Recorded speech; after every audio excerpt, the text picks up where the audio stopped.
BFM Business. Happy Boulot, le MAG. L'exécutif de la semaine. Et on va parler des entreprises familiales, de leur capacité à intégrer des collaborateurs de l'extérieur et aussi à leur capacité peut-être de laisser leur famille faire autre chose. On est avec Firmin Grus. Bonjour, vous êtes directeur général de la compagnie Alexis Grus. 24 artistes, 50 chevaux, un orchestre, une chanteuse, un spectacle incroyable. Beaucoup de membres de la famille, mais aussi beaucoup de membres de l'extérieur. C'est quoi à peu près la répartition ? Alors, répartition, il y a un noyau dur, c'est la famille, c'est 15 personnes. Ouais. Et sachant que dans l'entreprise, on est à peu près 80, sans compter les 50 chevaux, ça fait une bonne proportion quand même. Donc finalement, la proportion de la famille est plus faible que la proportion globale de l'entreprise. Qu'est-ce que vous dites à vos collaborateurs extérieurs ? Vous dites il faut rentrer dans la famille ou finalement ça fonctionne comme une entreprise classique ? Alors, on parle de compagnie, ça fédère énormément les collaborateurs. Ils n'ont pas cette image de la famille. Nous, on n'aime pas cette image de la famille d'ailleurs sicilienne, si vous voyez ce que je veux dire. C'est pas une Pourtant, mafia. vous cultivez quand même. Non, c'est pas une culture, c'est une tradition chez nous. Je pense que la famille est devenue quelque chose de spécial, de particulier, alors que c'est ce qu'il y a de plus naturel sur la Terre. Papa, maman, les enfants, c'est pas difficile. Oui, mais dans une entreprise, ça fonctionne justement. Il n'y a pas papa, maman et les autres. On a justement cet exemple de papa, maman qui sont nos idoles et nos maîtres et nos professeurs, etc. Et ensuite, quand on les voit sur la piste, on a envie de leur ressembler. Étant enfant. Et quand on a la capacité et le pouvoir d'accéder à ce rêve, forcément, on n'a pas envie de faire autre chose. Donc pour vous, c'est pas des chefs, c'est des rôles modèles ? Bien sûr. Moi, j'ai mes parents aujourd'hui dans l'entreprise, j'ai mes enfants, mon frère, ma sœur, mon beau-frère, ma belle-sœur. Il y a tout un univers. Il faut que chacun trouve sa place. Déjà, ça, c'est la chose la plus importante. Mais dans une famille aussi, si on n'a pas sa place, on ne se sent pas bien. Mais comment on trouve sa place, justement, quand on ne fait pas partie de la famille et qu'on est... Est-ce que vous avez un DRH, un directeur marketing ? Vous avez une structure classique ? Bien sûr. C'est 80 salariés, c'est une administration, c'est des musiciens, c'est des palefreniers, c'est des mécaniciens, c'est des cuisiniers, service d'accueil, la billetterie. Il y a tous les métiers. C'est ça qui est dingue dans notre compagnie. C'est quoi votre principal argument pour attirer ? La passion. Moi, je dis, en ce moment, je m'aperçois que les gens oublient qu'il faut vivre par passion et non pas par critères de financiers, par critères. D'ailleurs, on voit, les gens sont perdus parce que on les a tellement habitués à leur dire tu vas faire de grandes études, tu vas accéder à tel niveau de responsabilité avec telle compétence et tel salaire dans telle ville. La vie, elle est toute tracée. Nous, dans notre métier, c'est pas tracé. C'est à nous de créer notre parcours.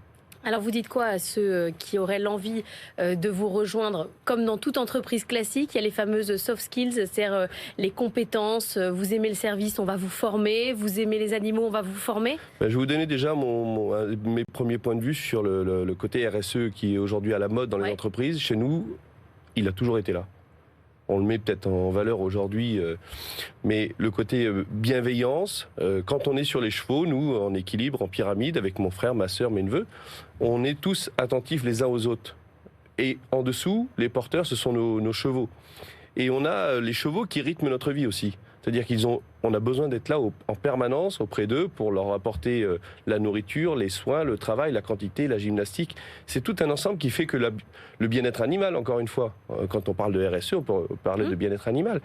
Le bien-être animal, il passe par la juste quantité de travail, la nourriture, la bonne litière, les caresses. C'est un ensemble de choses. Il n'y a pas d'utopie. Le cheval en liberté dans un champ, il n'est pas plus heureux qu'ailleurs.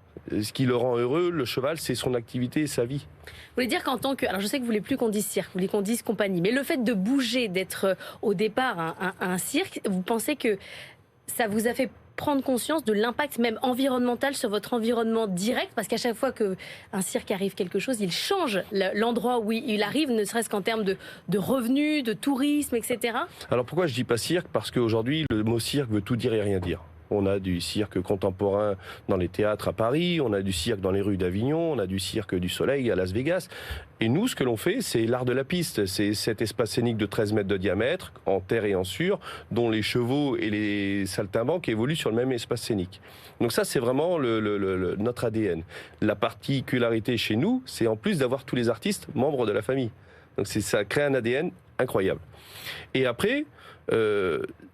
quand vous êtes comme nous, créateurs, artistes créateurs, on élabore les spectacles, on forme les chevaux, on forme les artistes, les costumes, les décors, les musiques, les lumières, tout est écrit, un peu comme à l'Opéra de Paris ou à la Comédie Française, les artistes se remettent en question en permanence.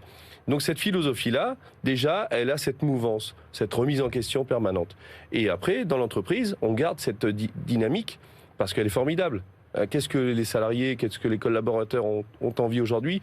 De ne pas avoir de routine, de ne pas avoir de lassitude. Et nous, notre itinérance, par exemple, elle est basée sur 6 mois à Paris, d'octobre à mars. Après, on est dans le Vaucluse, là, à Piolenc, dans notre quartier d'été. Et puis, on va aller à Béziers faire les Folies Grusses estivales. C'est dans un champ en plein air, à ciel ouvert, juillet et août. Et après, on va revenir à Paris. Déjà, ça, c'est déjà énormément de travail, en plus de la partie artistique, d'être comme ça itinérant sur trois sites. Tout le monde suit ou vous avez aussi vos fonctions support à vous qui sont en télétravail quelque part? On a beaucoup évolué, mais c'est vrai que cette période de Covid, elle a été bénéfique pour s'adapter. Ouais. Le télétravail, ça passe très bien. Le moyen de... C'est vrai qu'on avait peur un peu de se manquer au départ quand on avait ces formules. Et puis en fait, tout le monde a pris aussi l'habitude de travailler un peu chez soi. On n'a pas forcément envie d'aller dans un bureau tout seul ou à deux. Vous pensez que vous, sur votre organisation interne, ça a presque été bénéfique? Oui. Parce que, je vous dis, il y a une remise en question permanente et ça nous a aidé à la mettre en place. Est-ce qu'on peut être un enfant Grus et faire autre chose? Oui, on a 2 exemples dans la famille, mes neveux qui sont en train de faire leurs études parce qu'ils ont voulu aller voir un petit peu comment ça se passait ailleurs. Vous savez, nous, ce qu'on fait avec les enfants, on leur donne, ils ont les cours par correspondance, ouais. Ils ont la formation en parallèle, et puis à l'âge de 18 ans, on veut qu'ils aient le bagage et qu'ils aient le choix. Après, ils font ce qu'ils veulent, mais d'aller voir ailleurs, ça n'a jamais été mauvais pour qui que ce soit. Il faut justement... Il peut y avoir un aller-retour? Mais bien sûr. On fait autre chose, on revient. Mais il y a beaucoup d'exemples. On imagine toujours que les carrières sont des carrières droites d'un trait ou que la réussite, c'est forcément une réussite programmée. Non, il y a aussi le hasard. Plus quand on est dans un cocon familial comme le vôtre.